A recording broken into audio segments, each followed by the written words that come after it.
Magandang hapon po sa inyong lahat mga kapatid at welcome po muli sa Pananambahang Tagalog ng Green Hills Christian Fellowship. Ako po ang inyong pastor, si Pastor BJ Sebastian. Tayo po ay mananambahan sa araw na ito at bilang tawag sa ating pagsamba, basahin po natin ang unang Pedro 1:3-5. Purihin ang Diyos at Ama ng ating Panginoong Hesukristo. Sa pamamagitan ng kanyang malaking kahabagan ay muli tayong ipinanganak sa isang buhay na pag-asa sa pamamagitan ng muling pagkabuhay ni Hesukristo mula sa mga patay. Tungo sa isang manang hindi nasisira, walang dungis at hindi kumukupas na inilaan sa langit para sa inyo. Nasa kapangyarihan ng Diyos ay iniingatan sa pamamagitan ng pananampalataya para sa kaligtasan na nakahandang ipahayag sa huling panahon.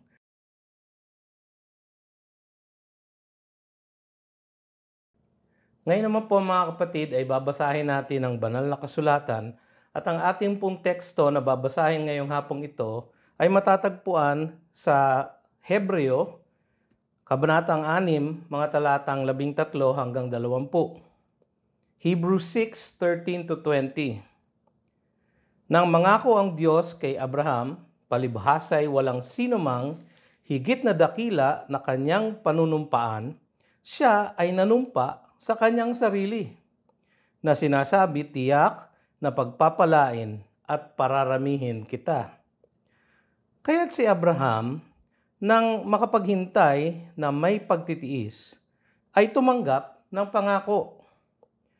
Nanunumpa ang mga tao sa harap ng higit na mataas sa kanila, at ang sumpang binitawan bilang katibayan ay nagwawakas ng bawat usapin. Gayon din naman sa pagnanais ng Diyos na maipakita sa mga tagapagmana ng pangako na hindi maaaring magbago ang kanyang pasya, pinagtibay niya ito sa pamamagitan ng isang sumpa.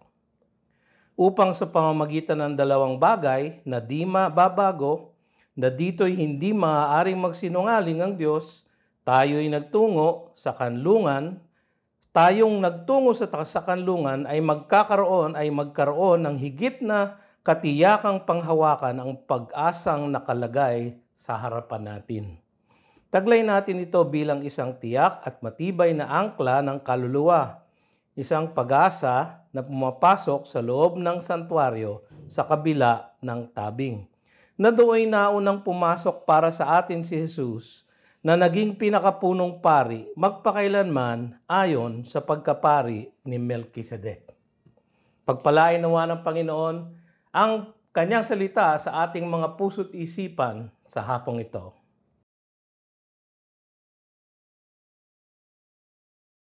Ngayon naman mga kapatid ay samahan ninyo ako sa ating pag-aaral ng salita ng Diyos. Ang pamagat po ng ating mensahe sa hapong ito ay ang katiyakan ng pangako ng Diyos. Ang katiyakan ng pangako ng Diyos. At ang ating teksto muli ay nasa Hebrews chapter 6 verses 13-20. Nagpapatuloy tayo sa ating serye ng mga mensahe sa aklat ng Hebreo na sinulat ng may akda nito upang maitanghal niya ang kadakilaan ni Kristo at ng Kristyanismo kaysa sa ibang mga relihiyon at pananampalataya. Dahil dito ay sinulat niya sa mga Hudyo na bago pa lang sa pananampalatayang Kristiyano, sinulat niya ito at ipinakita dito ang kahigitan ni Kristo kaysa sa mga anghel, mga propeta ng lumang tipan, at kaysa kay Moises, kahit na si Moises, at sa pagkapari ni Aaron. No?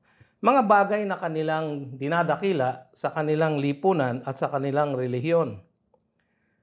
Sa Hebrews 5:10, inumpisahan ng may akda na ipaliwanag na ang pagkapari ni Jesus ay higit sa lahat at ayon sa pagkapari ni Melkisedek.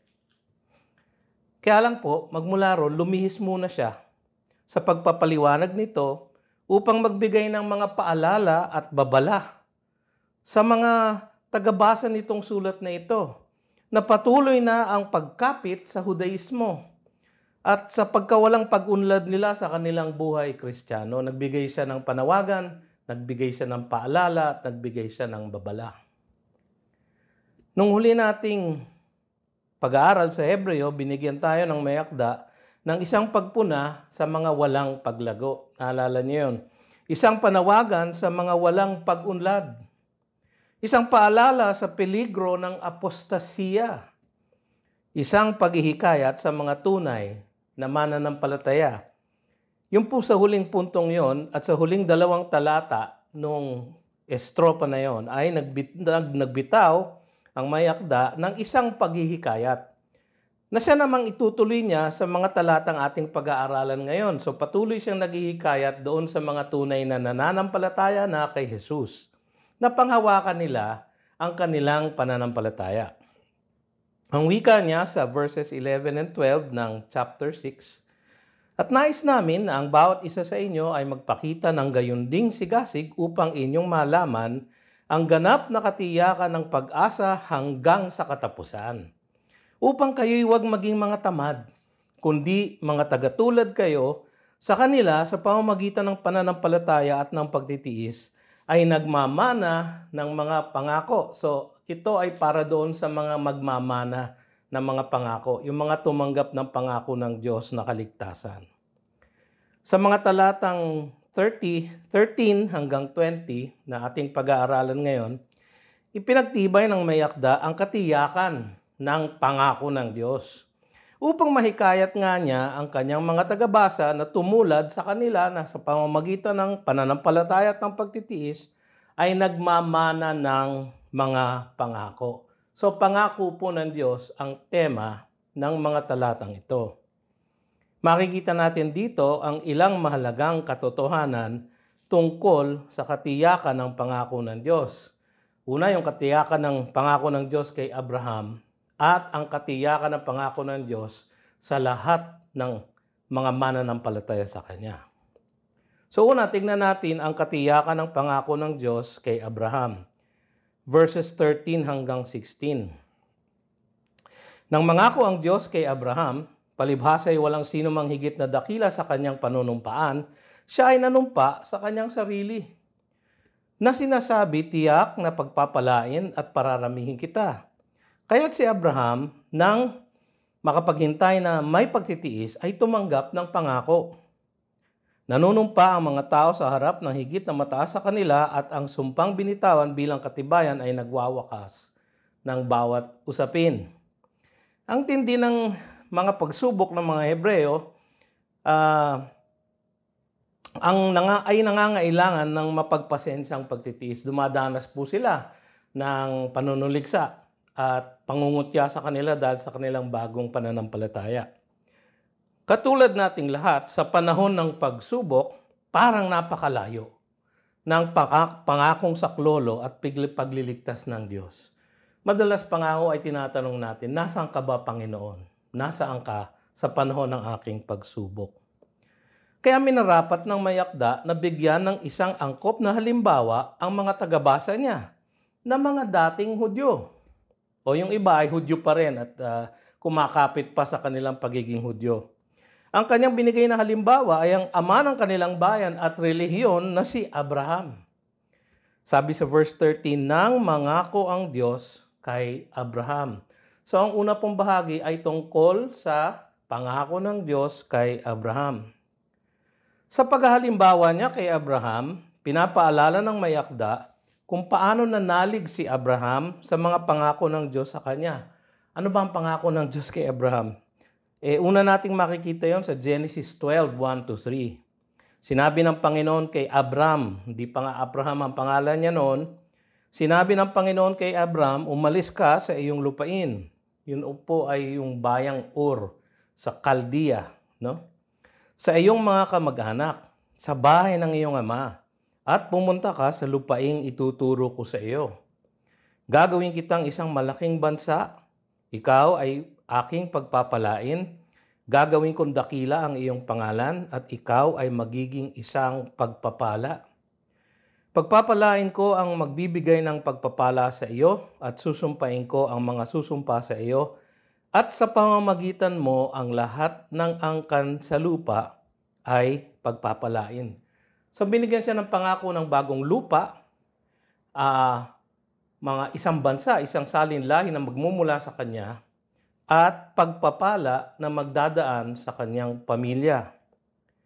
Ang lahat ng pangakong yan ng Diyos ay nakasalalay sa pagkakaroon ni Abraham at ni Sarah ng isang pangakong anak. Matanda na po sila nitong tinawag si Abraham ng ating Panginoon. At ang pangakong ito, ang pinanampalatayanan ni Abraham kahit na mahirap at imposibleng paniwalaan. Sapagkat pinangakuan sila na sila magkakaroon ng anak sa kanilang katandaan at sa kanilang kabaugan.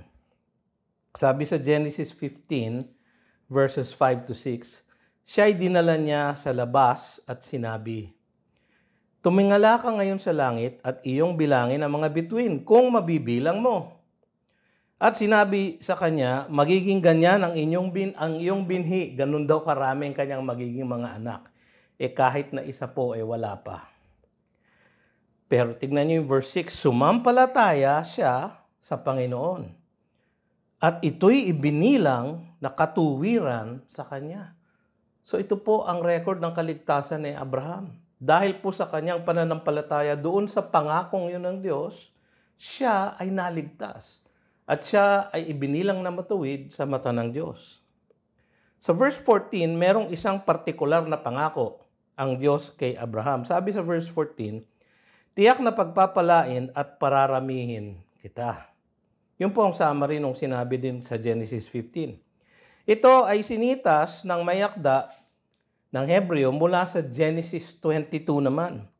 Isang pangako na binigay ng Panginoon pagkatapos niyang subukin si Abraham sa pag-aalay ng kanyang nag-iisang anak. Kaisa-isa niyang anak na si Isaac. Alam niyo na po ang kwento niyon, so hindi ko babasahin po lahat. Ngunit tinawag ng Panginoon si Abraham, inutusan magpunta sa Moriah at dali ng kanyang anak upang doon ay ihandog sa kanya. Ang sabi sa Genesis 22, 16 to 17, dito po sinitas ng mayakda ng Hebreo yung mga talatang yon. At sinabi niya, sumumpa ako sa aking sarili, wika ng Panginoon, sapagkat ginawa mo ito at hindi mo ipinagkait sa akin ang iyong anak, ang iyong kaisa-isang anak. Diniin pa ng Panginoon yon. Tunay na pagpapalain kita at pararamihin ko ang iyong binhi. Doon po nanggaling yung verse 14. Nagaya ng mga bituin sa langit at mga buhangin sa baybayin ng dagat, at makakamit ng iyong binhi ang pintuang bayan ng kanyang mga kaaway. Napakalaki pong pangako, pero wala pa ho siyang anak nung binigay yon. At nung sa Genesis 22 naman, ay sinubok siya ng Panginoon na ibigay ang kanyang kaisa-isang anak na hindi naman niya ipinagkait sa Diyos at datapot siya ay binigyan ng mas higit na pangako. Merong katwiran na manampalataya si Abraham ng ganito sa Diyos. Alam niyo, kung bibigyan po kayo ng kaisa-isa niyong anak, tas hihingin ng Diyos sa inyo, parang nakakaloko ho. No? So siguro po si Abraham, siguro gano'n ang unan niya naisip. Pero dahil sa kanyang pananampalataya sa pangako ng Diyos, ang inisip niya po, kung iaalok man niya o iaalay man niya si Abraham at papatayin niya ito, ay bubuhayin siya ulit ng Panginoon. Buong-buo po ang kanyang paniniwala doon. Na sa pamamagitan ni Abraham, katulad ng ipinangako ng Diyos, ang pagpapala ng buong mundo ay magdadaloy sa kanya. So hindi niya pwedeng patayin si Isaac. So ang alam ni Abraham, ayon sa Hebrews 11, ay bubuhayin siya muli ng Diyos. Yun po ang kanyang pananampalataya. At may katwiran ang pananampalataya ni Abraham. Ang sabi nga sa verse 13, palibhasa'y walang sino mang higit na dakila sa kanyang panunumpaan. Siya ay nanumpa sa kanyang sarili. Sino po yon? Ang Diyos. Kasi nga, sabi sa Genesis 22:16, sumumpa ako sa aking sarili. Sabi ng Diyos mismo, sumumpa siya sa kanyang sarili sapagkat wala nang mas mataas sa kanya. Datapwat wala siyang pwedeng pagsumpaan na iba kundi ang kanyang sarili. Para pagtibayin natin ang ating pangako sa isang tao, madalas, sinusundan natin ito ng isang sumpa sa isang kapangyarihan na mas higit sa atin. Ganyan po tayo mga tao dahil hindi po tayo katiwa-tiwala minsan, no? Para tayo ay paniwalaan ng iba. Yan ang sabi ng may akda sa verse 16. Nanunumpa ang mga tao sa harap ng higit na mataas sa kanila at ang sumpang binitawan bilang katibayan ay nagwawakas ng bawat usapin. Kapag tayo'y nanumpa na sa pangalan ng Diyos o kaya sa kung anumang kapangyarihan ang mas mataas sa atin, yun na po ang katapusan ng bawat usapin. Ngunit dahil wala nang masihigit pa sa Diyos, sumumpa siya sa kanyang sarili. Para kay Abraham, wala nang hihigit pa sa ganitong klaseng sumpa. Kaya naman, sabi sa verse 15, kaya't si Abraham nang makapaghintay na may pagtitiis. Naghintay po siya ng may pagtitiis. Bagaman hindi po naging ganap ang kanyang pagtitiwala at kanyang paghihintay. Dahil si Abraham po ay nainip din.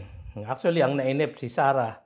At siya ay nagkasala tuloy kay Hagar. No? So, pero hindi po sa kanya magdadaan ang pangakong anak, kundi kay Sarah. Pero kahit siya ay nanghinay, tinaguyod pa rin ng Diyos ang kanyang pananalig hanggang sa siya ay tumanggap ng pangako. Sabi sa verse 15, natanggap niya ang pangako. Paano po?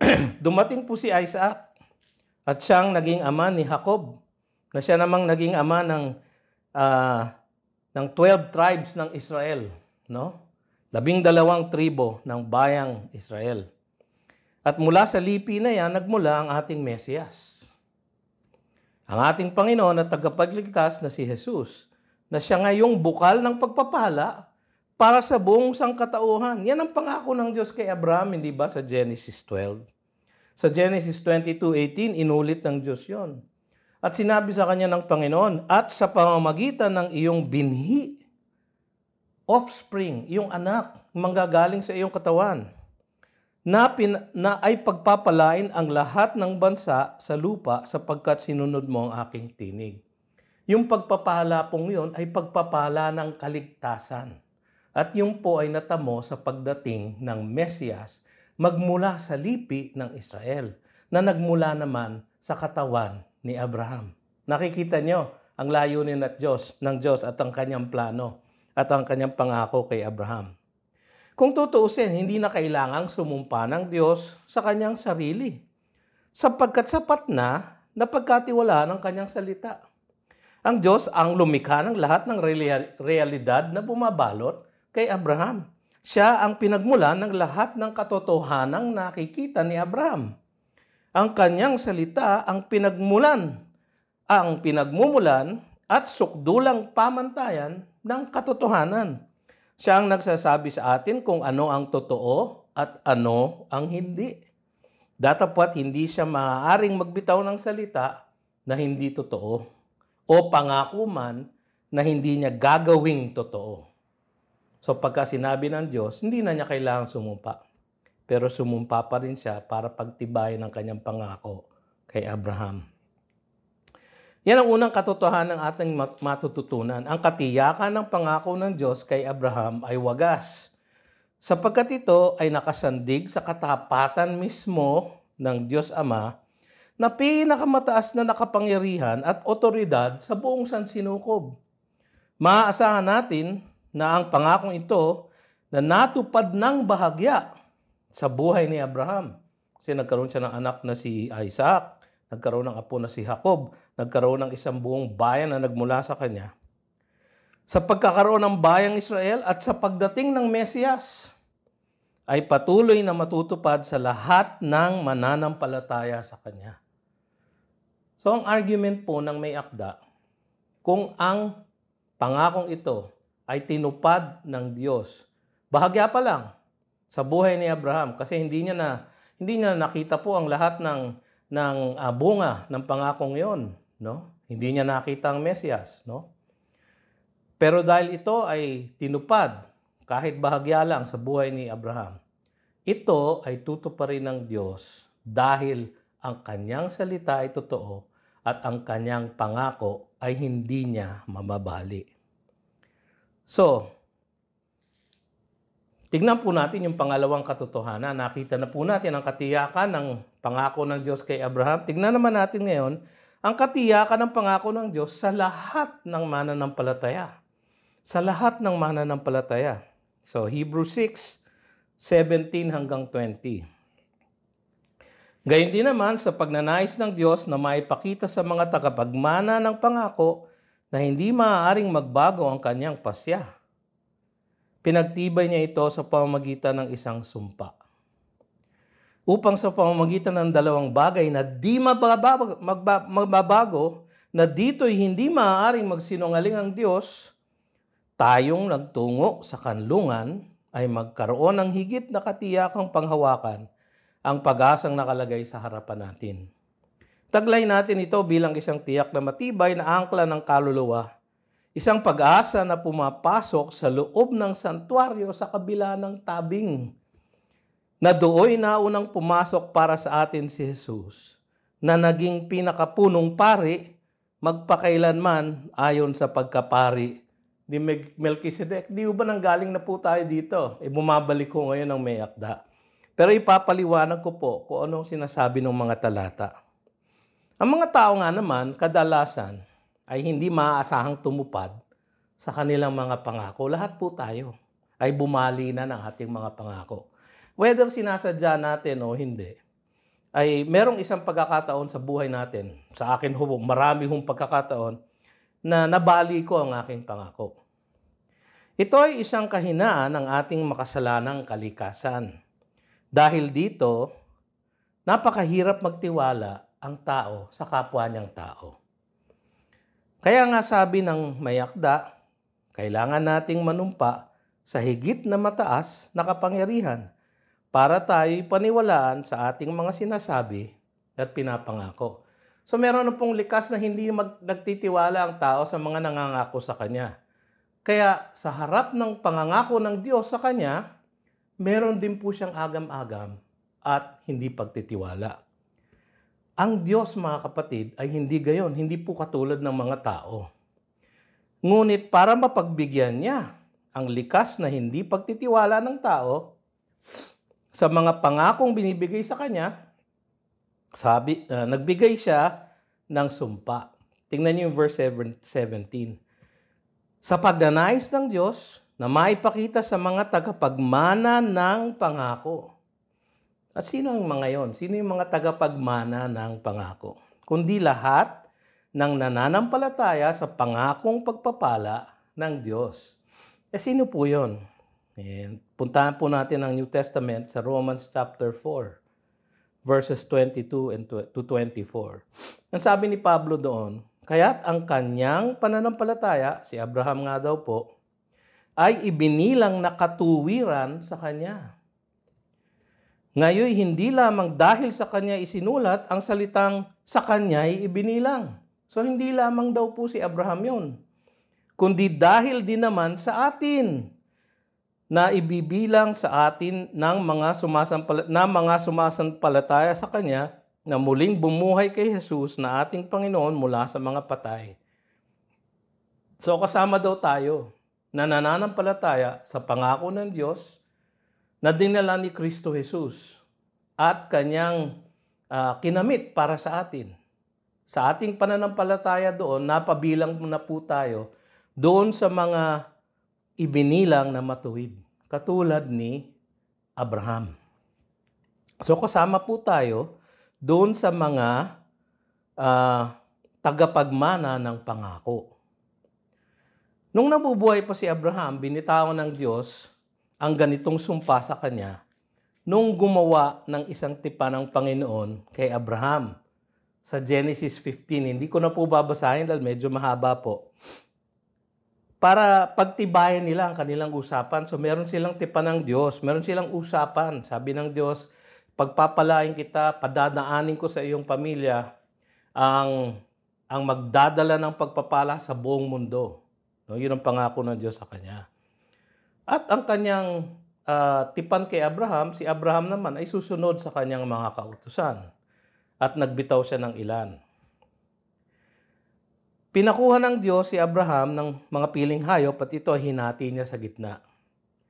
Kaugalian noon na ang isang usapin ay pinagtitibay ng dalawang taong lumalakad sa gitna ng mga hayop na hinati sa gitna, na sila ay tutupad sa kanilang mga binitaong pangako sa isa't isa. Isang sumpaan sa dugo. Ganun po ang kontrata noon.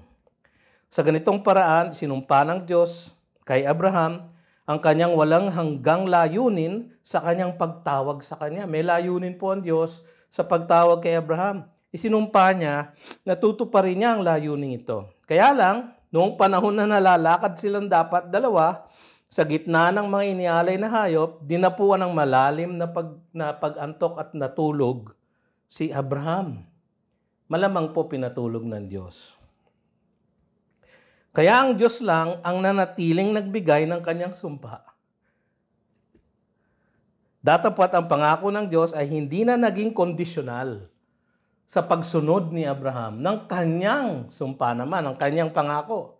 So, hindi na naging kondisyonal ang pagbibigay ng Diyos ng kanyang pangako sa pagsunod ni Abraham. Sa kanilang usapan, siya lang ang nanatiling nagbigay ng sumpa. Sa ganitong paraan, naging tiyak at wagas ang pangako ng Diyos kay Abraham at sa lahat ng tagapagmana ng pangako. Sa lahat mo ng nananampalataya kay Kristo Jesus, kasama po roon. Para sa ating mga mananampalataya ngayon, buhay pa at tiyak ang tipan na ito ng Diyos. Ngunit ngayon, ito ay ipinagtibay niya sa pamamagitan ng dugo, hindi ng hayop, kundi ng kanyang sariling bugtong na anak na si Jesus. Ang kanyang layuning kaligtasan natin ay dinala ni Jesus sa kanya, na ibinigay sa kamatayan dahil sa ating mga pagsuway at muling binuhay upang tayo'y ariing ganap, sabi ng Romans 4:25. Yan pong dugo na umago sa Kalbaryo ay para tayo'y ariing ganap ng Diyos. Isang tipan na wala ring inaasahang kondisyon sa atin, katulad ng tipan ni Abraham, walang kondisyon sa atin, kundi ang ating pananampalataya lang sa kanyang pangakong kaligtasan. So yan po ang pangako ng Diyos sa mga mananampalataya sa Kanya.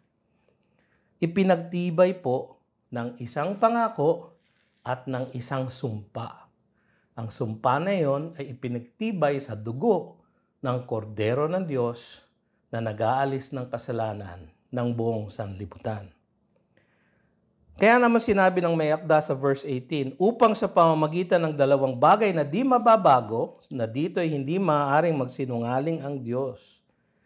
Ang dalawang bagay na hindi magbabago ay ang pangako ng pagpapala at kaligtasan ng Diyos sa pamamagitan ng binhi ni Abraham na si Kristo Jesus at ang kanyang sumpa. Natutuparin niya ang pangakong iyon ayon sa walang hanggang tipan ng Diyos na pinagtibay naman ng dugo ni Kristo sa krus.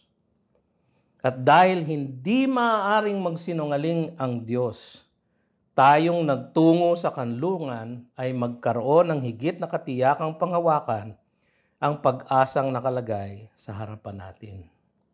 Meron po tayong pag-asang nasa ating harapan, ang kaligtasan magmula sa ating kasalanan. At ang dakilang pagpapala ng kaligtasan na dala naman ng pangako ng Diyos na kanya namang tinupad kay Kristo Jesus na binhi ni Abraham. Nakukuha niyo ang koneksyon. Wala nang mas matibay pa sa pangako at sumpa ng ating matapat na Diyos. Kaya sabi ng may akda sa verse 19, taglay natin ito bilang isang tiyak at matibay na angkla ng kaluluwa. Ang angkla po ay ginagamit ng mga bapor para hindi matinag ang kanilang pwesto sa karagatan, lalo na sa gitna ng bagyo at maalon na tubig. Ganyan din ang hinihiling sa atin ng may akda. Napanghawakan natin ang tiyak na pangako at sumpa ng ating Diyos upang hindi matinag ang ating pag-asang tayo'y ililigtas niya sa huli, kahit na makaranas pa tayo ng unos at bagyo sa buhay na ito. Tayo ay may ligtas na kanlungan sa ating Panginoon na sa Kanya'y nanganganlong. Tayo na nanganganlong sa Kanya, meron po tayong ligtas at ah, tahimik na kanlungan sa ating Panginoong Hesukristo.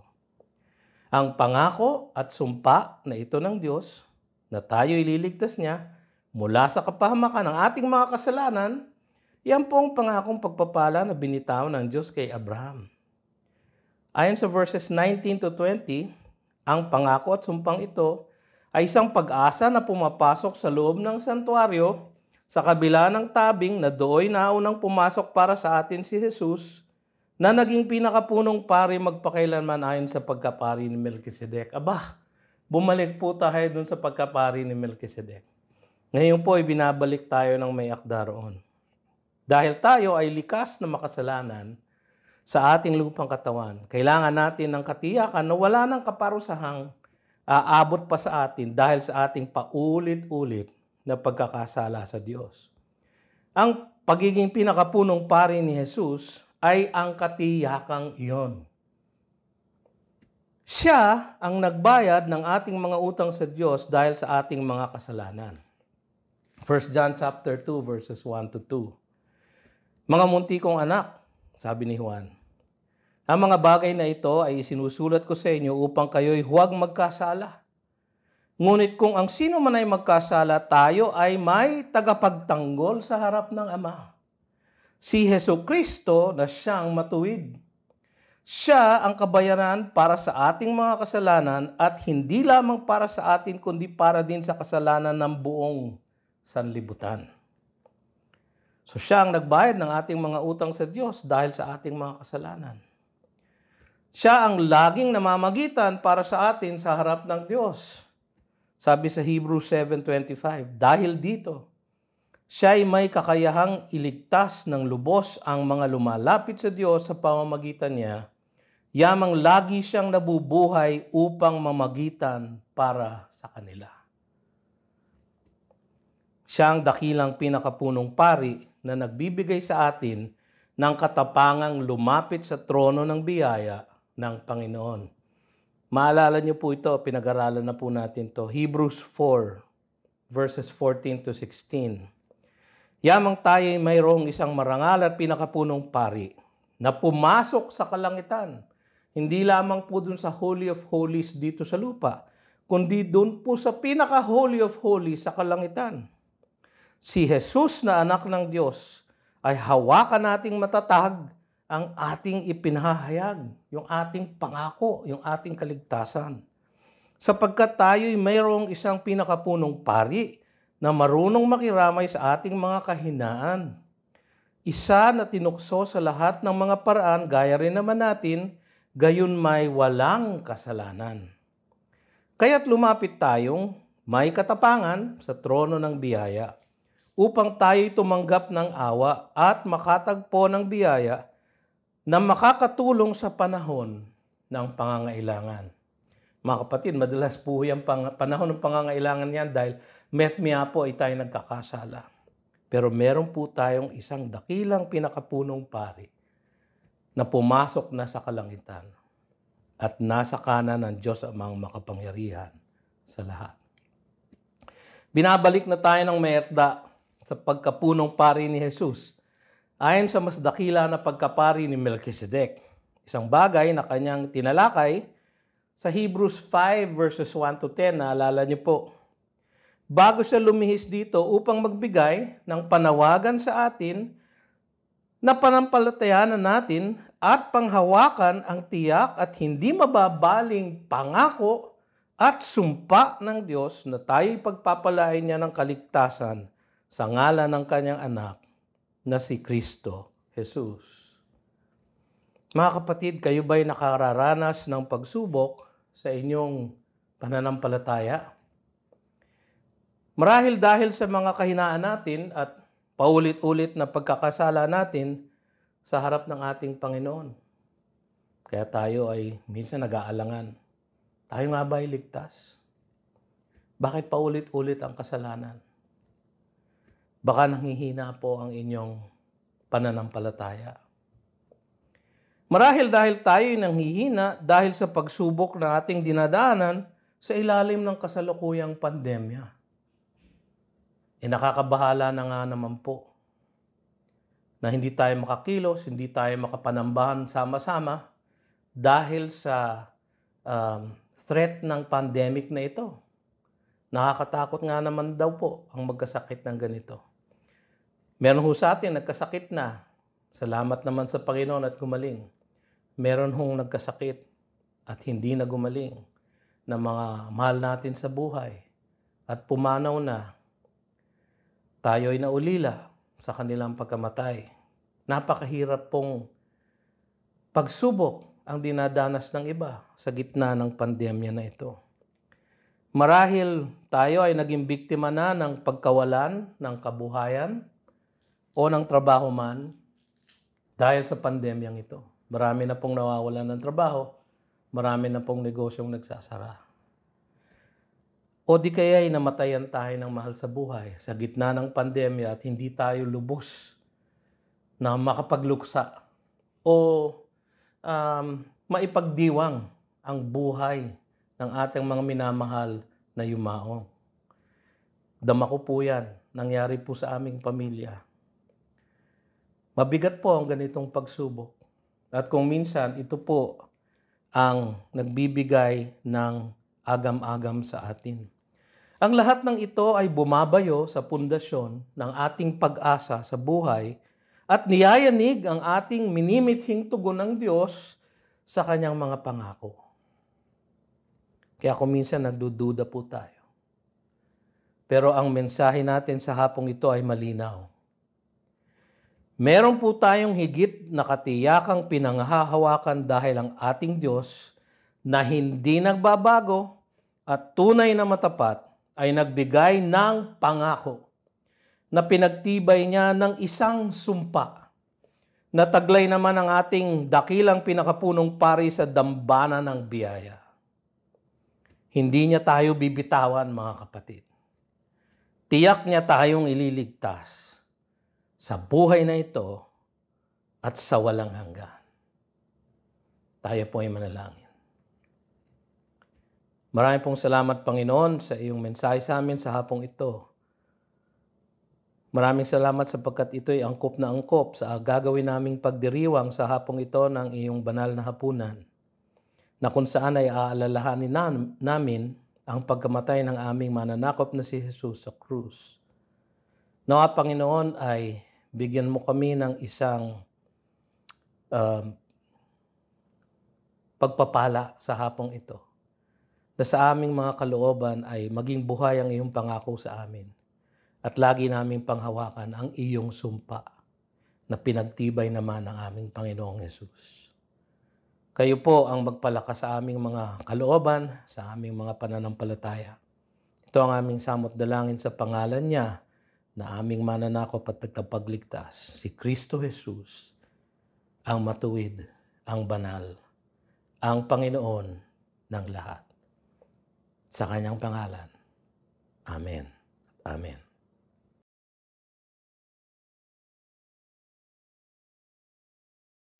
Ngayon mga kapatid ay dadako tayo sa pagdiriwang ng banal na hapunan.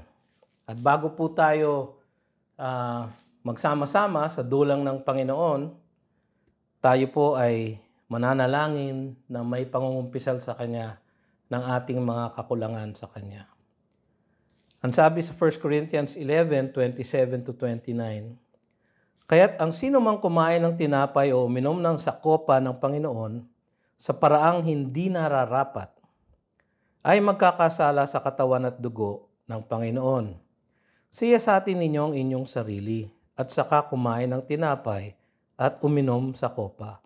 Sapagkat ang sino mang kumakain at umiinom na hindi kinikilala ang katawan ay kumakain at umiinom ng hatol sa kanyang sarili.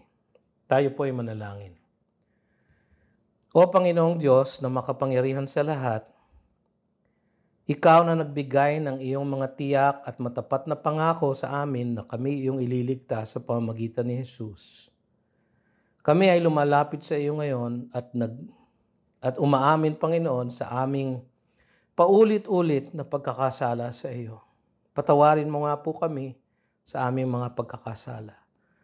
At sa katahimikan ng aming pananalangin ay Ilalagak namin sa iyong paanan, O Diyos, ang lahat ng aming pagkukulang sa iyo sa oras na ito.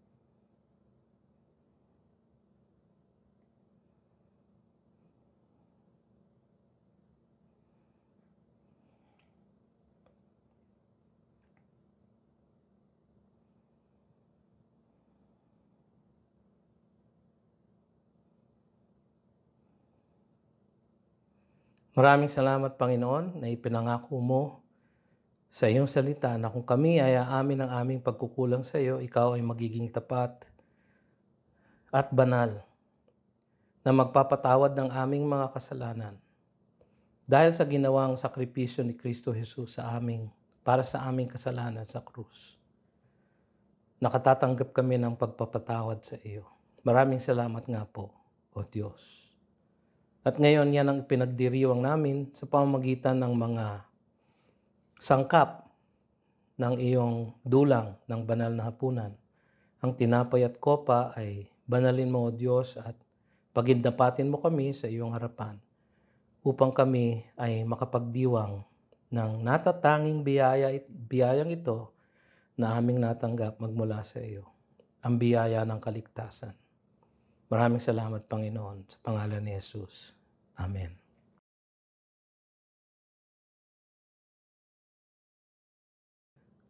Ngayon ay tayo tatanggap ng tinapay. Kung meron po kayong kaprasong biskwit o kaprasong tinapay, ay hatiin niyo po at tayo po ay tatanggap ng tinapay. Ang sabi sa 1 Corinthians 11:23-24, sapagkat tinanggap ko sa Panginoon ang ibinigay ko naman sa inyo, na ang Panginoong Jesus ng gabing siya'y ipinagkanulo ay dumampot ng tinapay at nang siya'y makapagpasalamat, ito ay kanyang pinagputol-putol at sinabi, ito'y aking katawan na pinagputol-putol para sa inyo, gawin ninyo ito sa pag-aalaala sa akin. Alalahanin natin, mga kapatid, ang kanyang sakripisyo sa krus para sa ating kaligtasan.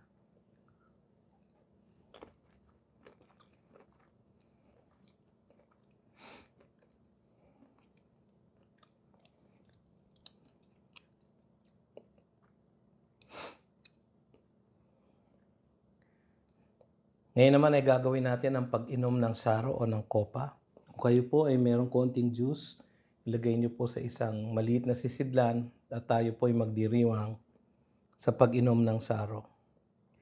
Ang sabi sa 1 Corinthians 11:25, sa gayon ding paraan ay kinuha niya ang kopa pagkatapos maghapunan, na sinasabi, ang kopang ito ay isang bagong tipan sa aking dugo. Gawin ninyo ito tuwing kayo'y iinom nito sa pag-aalaala sa akin. Alalahanin po natin ang dalisay na dugo ng ating Panginoon na umago sa Kalbaryo para sa ating kasalanan, para sa ating kaligtasan. Tayo po ay uminom.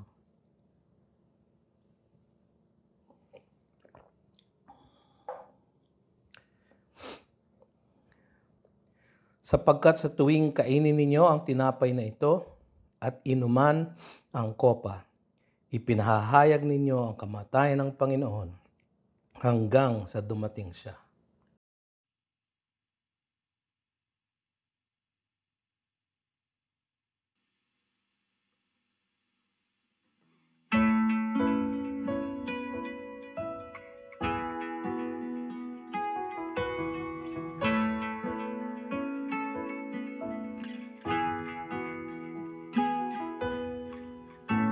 Hinamak at tinawanan,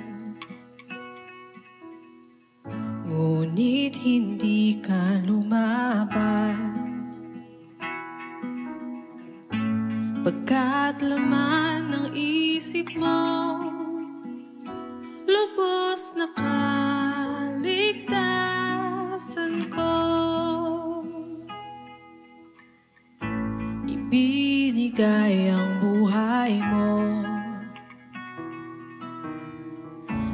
para sa bagong buhay ko.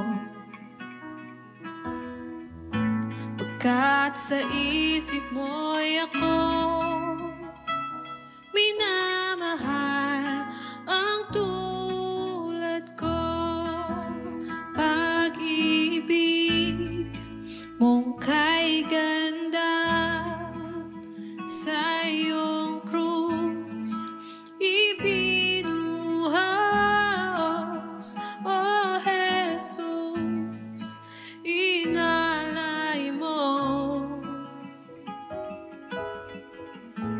Pag-ibig mo kay ganda,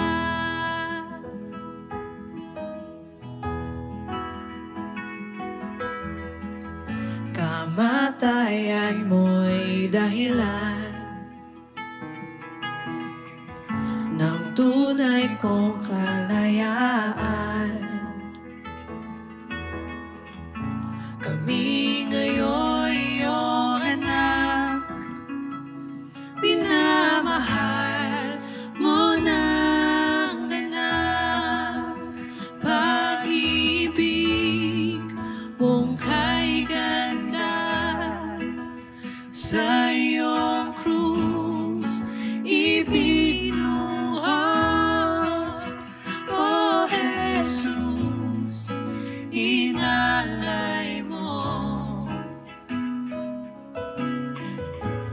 Pag-ibig mong kay ganda, pag-ibig mong kay ganda, sa iyong krus ibinuhos, O Jesus, inalay mo. Pag-ibig mong kay ganda, ako'y sa'yo, ako'y nilaban mo. Ikaw lamang ang kailangan ko, mabubuhay sa biyaya ng pag-ibig mo kay ganda. Ako'y sa'yo, ako'y nilaban mo. Ikaw lamang ang kailangan ko, mabubuhay sa biyaya ng pag-ibig mo kay ganda. Ako'y sa'yo, ako'y nilaban mo. Ikaw lamang ang kailangan ko, mabubuhay sa biyaya ng pag-ibig mo kay ganda.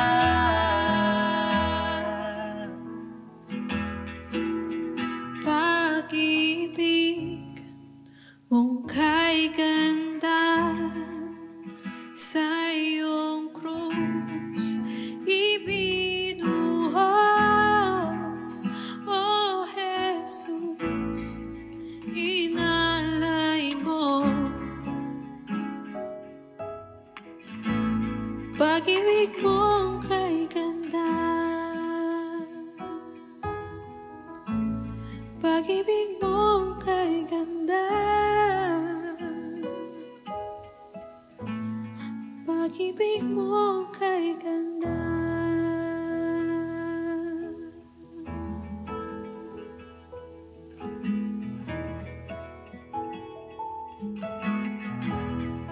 Ikaw lamang, Panginoon.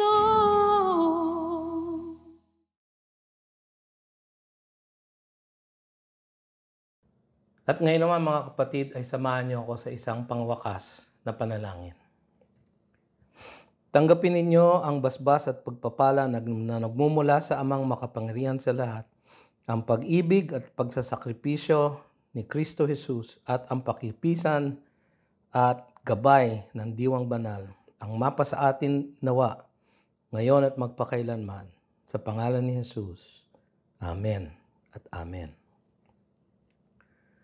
Magandang hapon po mga kapatid at maraming salamat muli sa inyong pagsama sa aming pananambahang Tagalog dito sa Green Hills Christian Fellowship. Ako po si Pastor BJ Sebastian. Magandang hapon po sa inyong lahat.